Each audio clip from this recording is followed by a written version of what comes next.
रूखी सूखी खा सकते थे,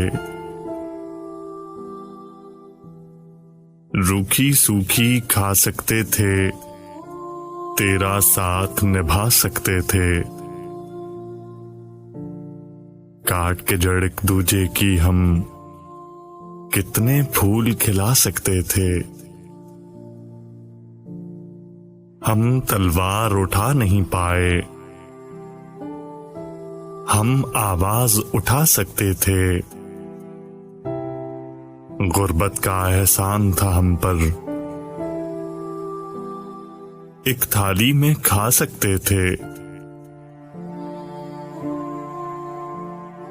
तुम ताबीर खुदा से मांगो, हम बस ख्वाब दिखा सकते थे। हमको रोना आ जाता तो हम भी शोर मचा सकते थे।